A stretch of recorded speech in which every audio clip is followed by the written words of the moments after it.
What's good, everybody? It's your boy O'Shea Duke Jackson, back at it again with another YouTube collaboration, man. And today I'm with one of the biggest, most known guys here in the space, and the King Richez YouTube channel. You know, he's been growing, blowing up, and I'm gonna let him introduce himself and talk about the kind of content that he makes.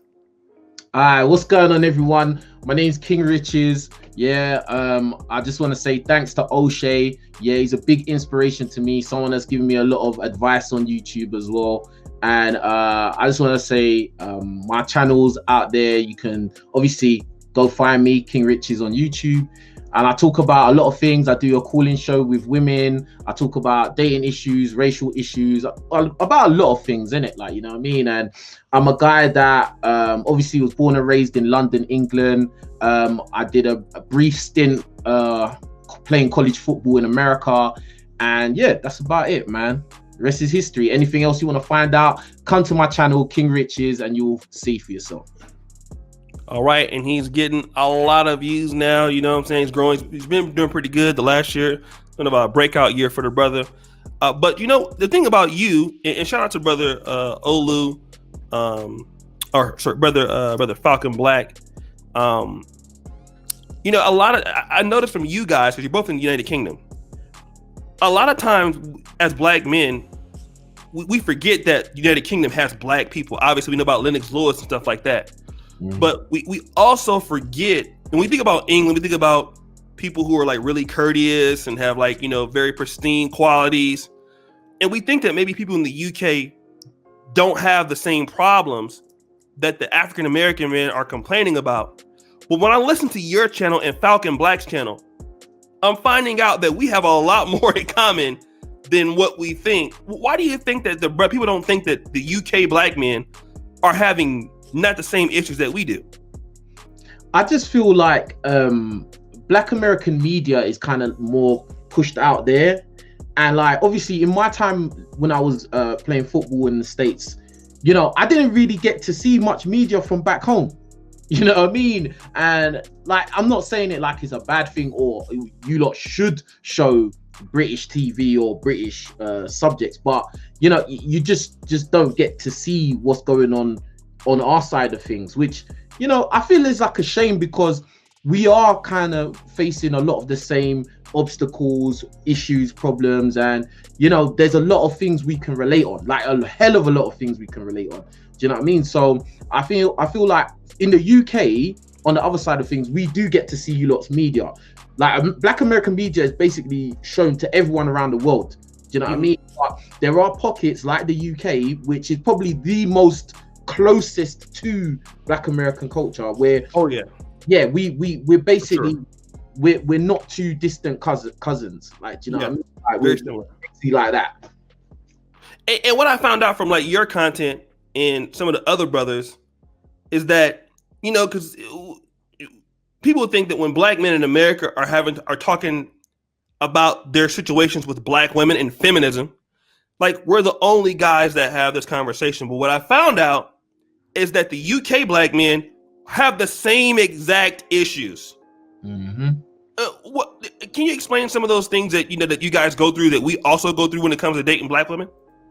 Well, obviously, like you said, the feminism aspect, you know, that is spreading worldwide. Do you know what I mean? But obviously, the US and the UK, we are classed as the Western side of the world. So, you know, the whole idea that, you know, women really, they feel like they don't need a man, they don't really need to take lead from a man, you know, that creates a lot of issues.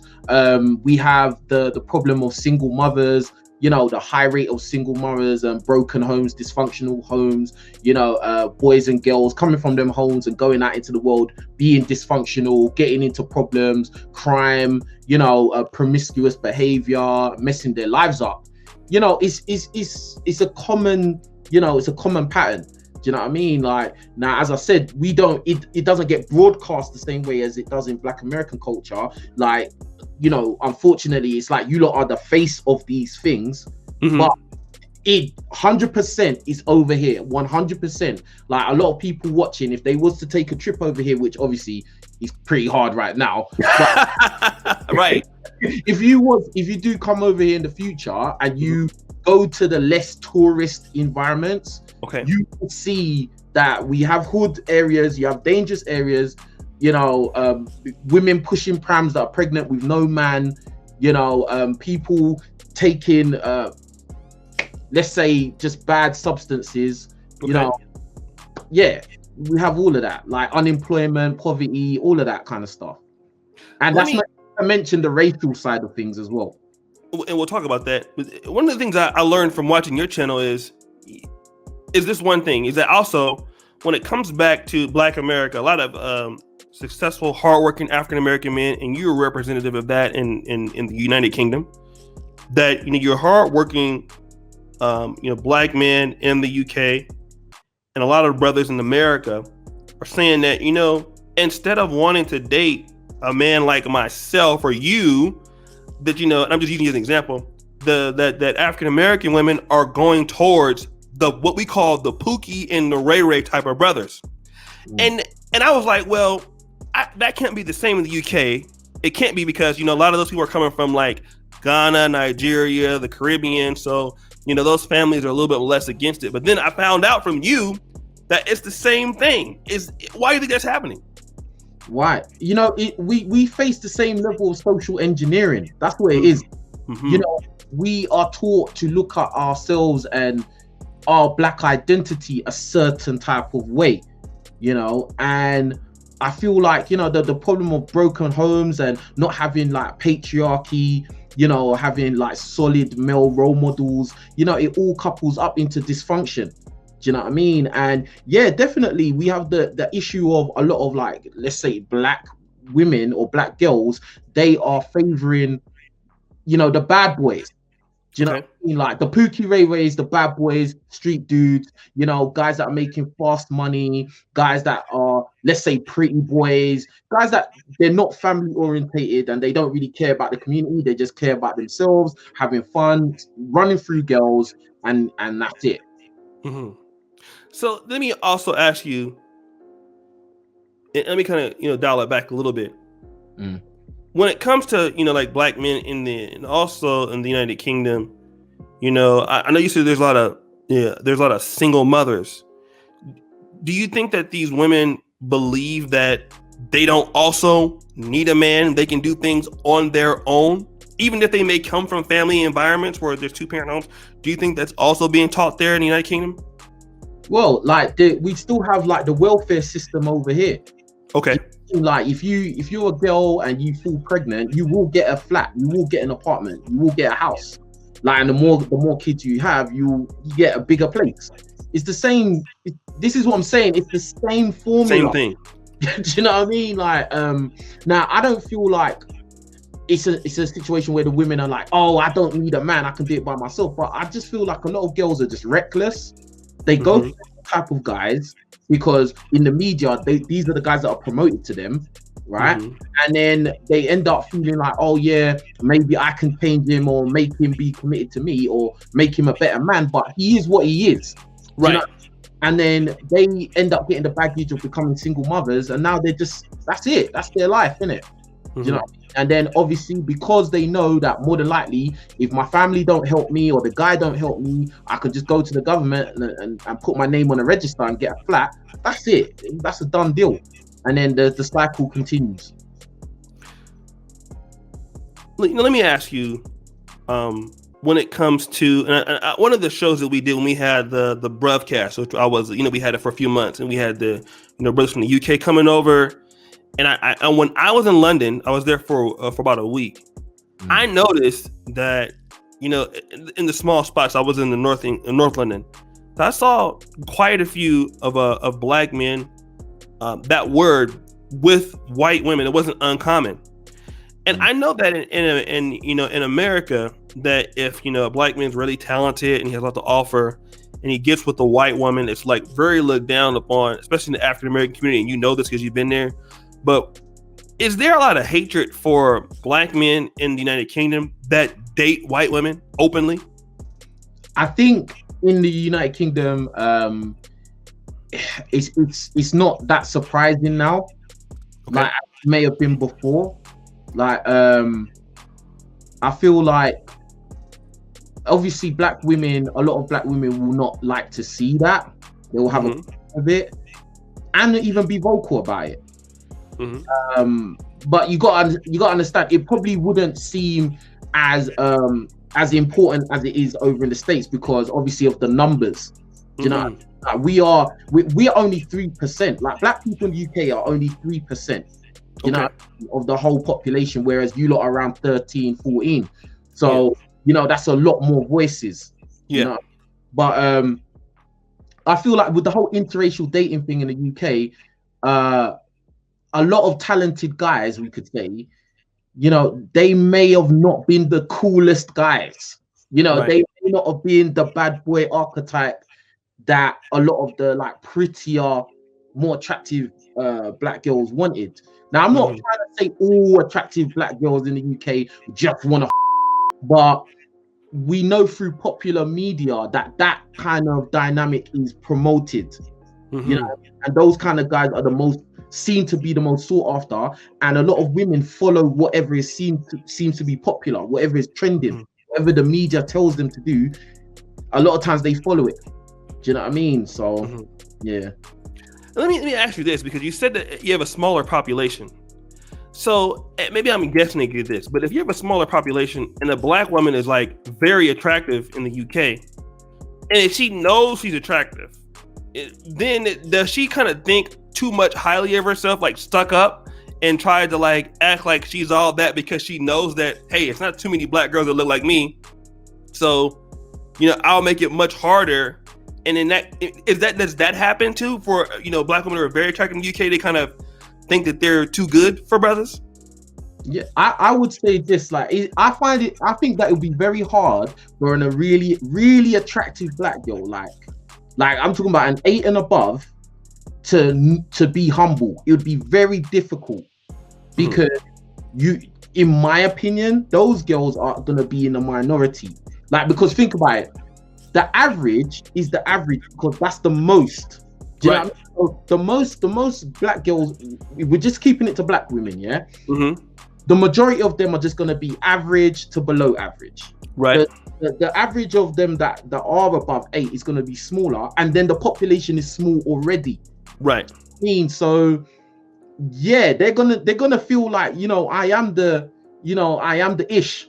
Do you know what I mean? Like, I deserve the best. Okay. You know, I deserve the cream of the crop. I deserve the 10%. You know, and it, you know, a lot of these girls, yeah, they will be on Instagram. Yeah, bro, like, you gotta be coming with something, man. Like, it's highly unlikely if you're a black guy and you're just an average, you tick average in every box, that you're gonna get a bad beat. It's unlikely, because the competition's too high, and there's a lot of Tyrones. You get what I'm saying? Like, like, there's a lot of Tyrones. Like, so the pool of bad B black chicks is small, and there's loads of Tyrones, bro. Like, and the population is just small in general. A lot of these guys are gonna end up dating out, because, you know, it's either that or you just get with a duck. It's up to you, innit? Like, do you know what I mean?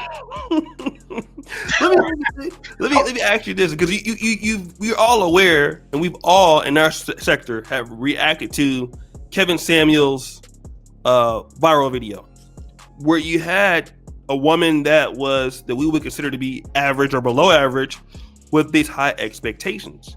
Now, a lot of African American women have these high expectations that they want and desire, in, you know, as if they were a 9 or a 10, and it's not what they are. Does this thing happen in the UK, where you have ladies who are single moms who don't look that good, but they expect a guy to bring 100,000 pounds a year, 200,000 pounds a year, you know, a flat and Peckham? I mean, I don't know. I mean, Peckham's like expensive now, but, you know, from what I see. But do they expect you to have everything while they do nothing, just like in America? I think you'll find that in every demographic, to be honest. Like, that's not exclusive to, you know, black women, but there are some delusional ones walking around, like 100%. And the reason why they exist is because there's guys that are always ready to simp simps are in every ethnic group as well. Yeah. In fact, they're probably the majority of men in every ethnic group. So yeah, you will get ducks that think that they're eights, like, and they'll be like, oh, I'm this, I'm that, until reality has to humble them. Life humbles them. Right. You know what I'm saying? But yeah, definitely, man. There's some girls that, you know, from my experience, who I've probably tried to holler at, you know, just to smash quickly or something. But I know that they're not really nothing. They're not girlfriend material in aesthetically. Mm-hmm. They thought that they were better than me, and I'm like, bro, wow, what? Like, how did this happen? Like, what's going on? Like, this, you know, it happens, innit? It happens, definitely. What is the difference? I mean, because I have another brother that's from Uganda that moved to the United States. I'll be putting this interview up. Maybe it's already up by now. But he was telling me, like, there was differences between dating American women that were from black women and then, you know, American white women. And maybe you could tell me, have you seen a lot of differences between dating British black women and British non-black women? And if so, what are the differences? Okay, that's you're trying to get me in trouble, bruh. You're trying to get me in trouble. Now listen, all right. As a black guy, whether you're in the UK or America, my message on my channel has always been, it's probably in your best interest to date a black female. Right. Yeah? Because you come from, if not the same culture, similar cultures. So like in the UK, we have like a big culture, like African culture made up of Nigerians, Ghanaians, Ivory Coast, you know, you name it, we got it here. And then obviously the cultures are similar. Basically in the same food, you have a lot of the same like ideologies, you know, it's not that much different, yeah. So yeah, there's that element.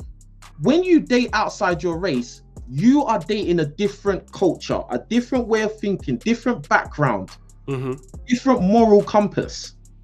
You know what I'm saying? And in my experience, like when I've dated like black girls, it just feels like I know what I'm getting.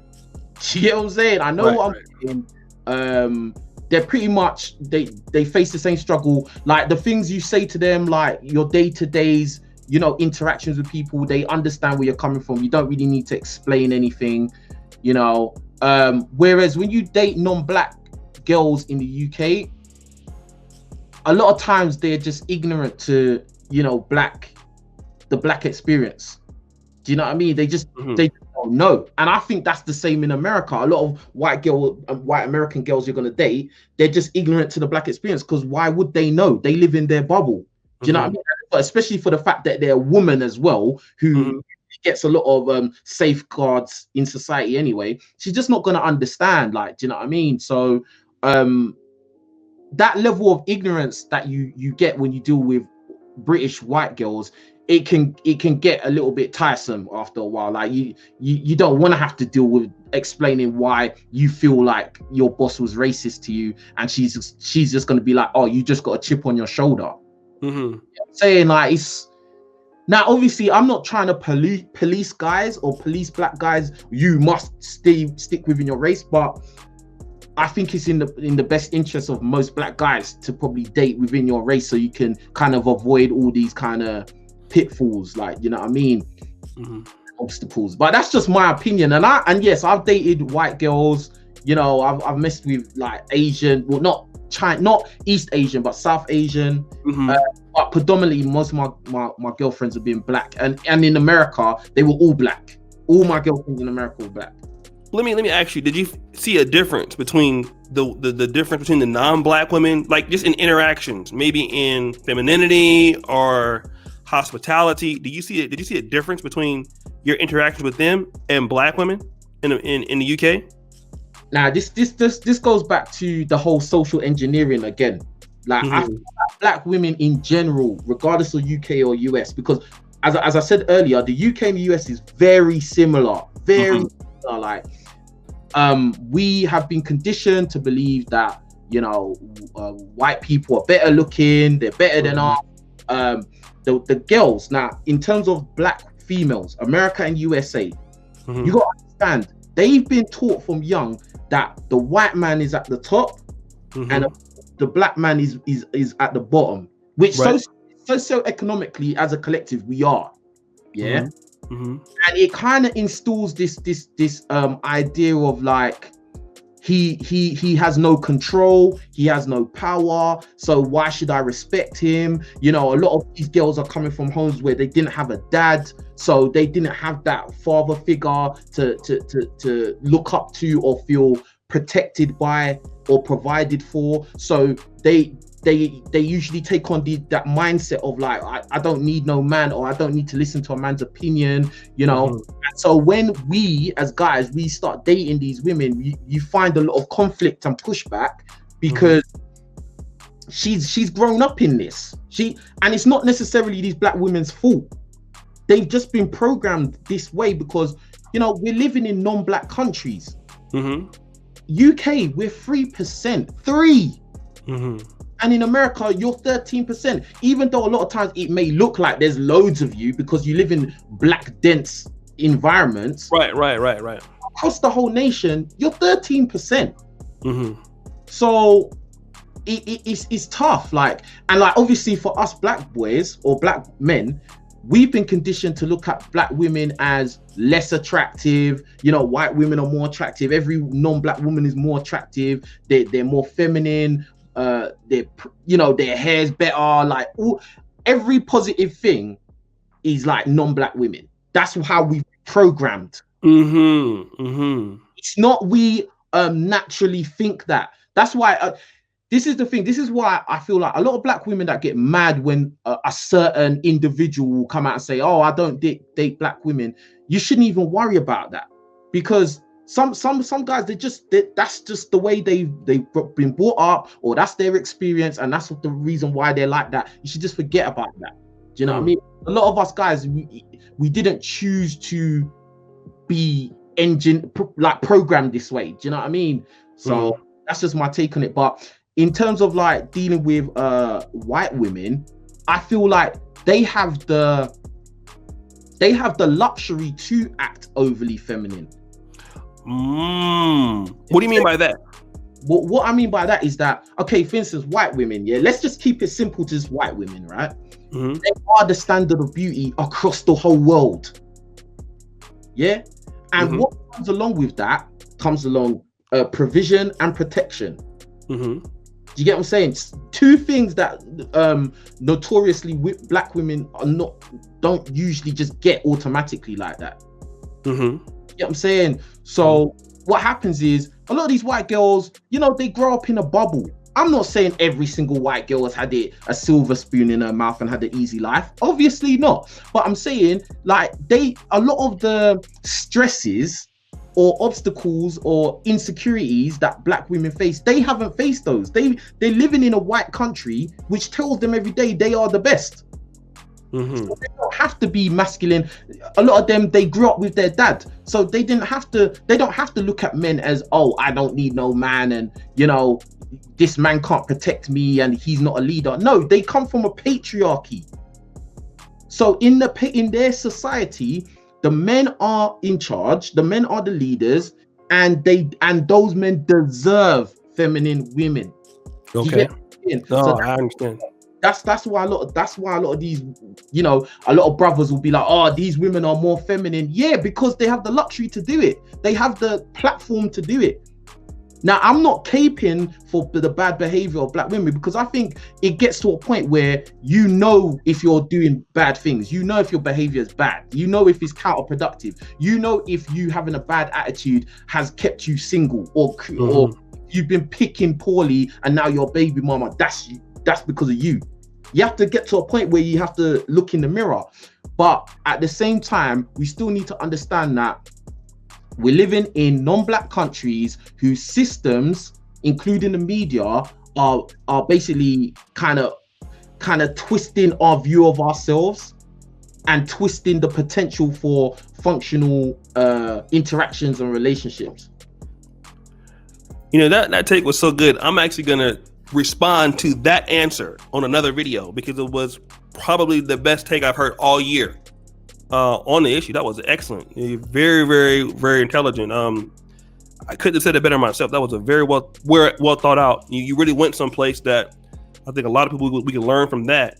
Let me ask you this. Being that you've been in the United States and England, and then you've seen maybe, and I don't think that in real life, and I'm not saying that YouTube is not real life, but obviously in everyday life, I don't necessarily think there's as big of a gender war as it is online. And I think in real life you have people who are just they're not thinking about the gender war. They're just trying to go to work and go home and go to sleep and do the next day. But do you think that there is any way in the UK, what's the solution to end the so-called gender war between black men and women in the United Kingdom and in the United States? I think we need to listen to each other. I think, honestly, like on my channel, for instance, yeah, shameless plug, King Richez. Make sure you go subscribe to my channel, yeah. Subscribe. Basically, I started a new thing a couple months ago where I do a call-in show for women, right? So it's only women will call up and express their opinions. Now I get calls from obviously African American women, Black British women, and I actually get black women from other countries as well. I've had a woman from France, obviously South Africa. I've had but it's not even just black women that are meant to call my show. It's any woman, anyone with any kind of gripe or issue, right? The reason why I did that is because I feel like it's about time that we actually listen to each other, especially as black men and black women, because the reason why this gender war it has been so prevalent is because you will only have groups or panels of men talking to other men or women talking to other women, and usually it just ends up being an echo chamber. It's just all the gripes and criticisms going round in a circle, and everybody's just saying yeah, high-fiving each other, yeah, you're right, but there's no like critical thought, in my opinion. Yeah, no solutions can ever be formulated by just one side on its own. It doesn't make sense. You would need the input of the other side to bridge a gap and actually mend what has been broken. You know what I'm saying? Like, even like a lot of times I post the videos of when I've had conversations with a lot of black women. A lot of them do end up being disagreements, but some of them are just like, we may have seen a difference of opinion, but then we've come to a conclusion at the end that was mutual. You know what I'm saying? So I think that the answer for black people in general is that you need to talk and listen and understand other people's point of view. I feel like a lot of times we are just like in our own bubble, and we only gravitate to people that relate to us and agree with us. Sometimes you need to listen to the opinions of people that don't agree with you, because they might tell you something that you've never thought of before, or you just didn't know. Do you know what I mean? Like, as a black guy, I don't know how it is to be born and grow up and live as a black woman. I don't know. But it's the same way she doesn't understand how it is to be a black guy. And when I do these shows talking to these women, that like a lot of times I open their eyes to certain realities that they just never thought of before.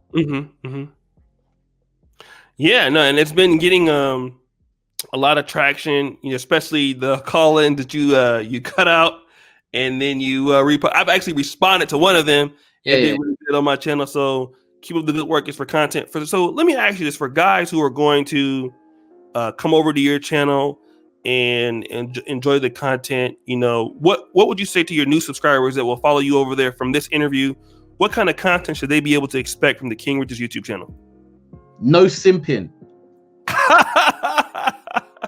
No simping, because I know after what I just said, some guys are gonna be like, "Oh, he's simping, bruh." Listen to the arguments I have over there, bro. Like, I keep it real, like, but as I said, it's all about having balance. Like, try to be balanced.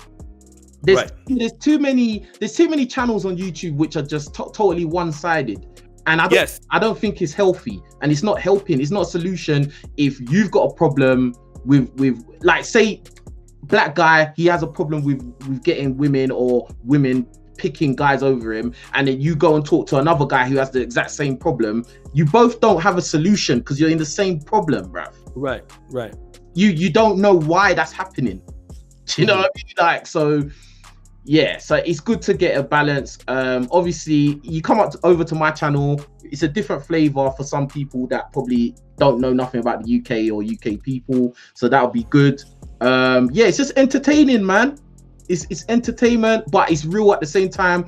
And also, I do reaction videos to certain things. You know, not everything. I don't react to everything, but certain things that I have a strong opinion about, I will talk about.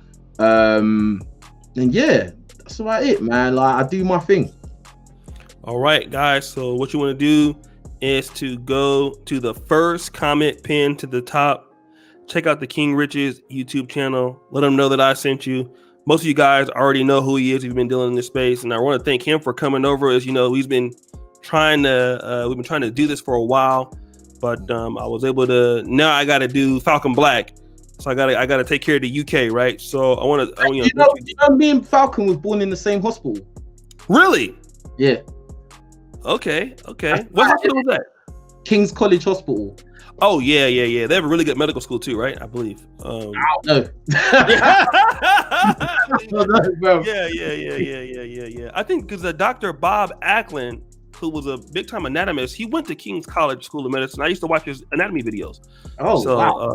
He's dead now. He came to the States and was teaching anatomy in Louisville, Kentucky. He used to have these really smart guy, but I believe, I'm not mistaken, he went to King's College, in London. So, all right, but guys, we definitely thank you guys for your support and coming on to the channel. And make sure that you check King Richez out. And as you guys know, keep it real. The buffoonery remains at all-time high. I'm out. Peace.